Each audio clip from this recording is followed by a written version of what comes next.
ഞാൻ തിരിഞ്ഞു നോക്കുമ്പോൾ കുട്ടി നാരായണൻ നിന്ന് പരിഹസിച്ചു ചിരിക്കുകയാണ്. കുട്ടിയിടത്തി അവനെ കണ്ടതായി നടിച്ചില്ല. പെണ്ണു മരം കയറി, പെണ്ണു മരം കയറി, അവൻ ആർത്തു വിളിച്ചു. ഈ ചെറുക്കൻ എന്താ? അല്ലെങ്കിൽ അവൻ അങ്ങനെ തന്നെയാണ്. കുട്ടിയിടത്തി പരിഭ്രമം കൂടാതെ താഴെ ഇറങ്ങി വന്നു. അരികിൽ കുത്തിയ മുണ്ടിൻ്റെ കോന്തല താഴത്തിട്ട് മാങ്ങ പെറുക്കി കൂട്ടി. അപ്പോഴും കുട്ടിനാരായണൻ നിന്ന് അലറുകയാണ്. പെണ്ണു മരം കയറി, പെണ്ണു മരം കയറി. ഈശ്വര, കുഞ്ഞു നമ്പൂതിരി കേൾക്കല്ലേ, ഞാൻ പ്രാർത്ഥിച്ചു.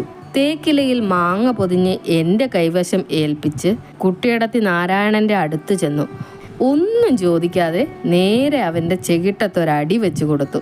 അവനത് കിട്ടണം. പെണ്ണുങ്ങൾക്ക് മരം കയറിയാൽ എന്താ? അവൻ അപ്പോൾ എങ്ങനെ പകരം വീട്ടണമെന്ന് ആലോചിക്കുകയായിരുന്നു. അത് മനസ്സിലാക്കിയിട്ടാവണം കുട്ടിയിടത്തി കൈ ഉയർത്തിക്കൊണ്ട് പറഞ്ഞു, വഞ്ചിപ്പോത്തൻ, പോടാ. കുട്ടി നാരായണൻ പോയി. ഓടി എന്നാണ് പറയേണ്ടത്.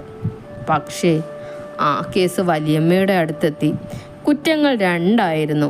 ഒന്ന് മാവിന്മേൽ കയറി, രണ്ട് ആൺകുട്ടിയായ നാരായണനെ അടിച്ചു.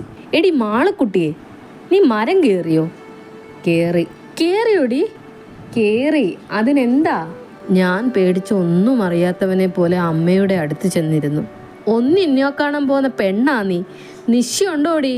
കുട്ടിയിടത്തി മിണ്ടുന്നില്ല.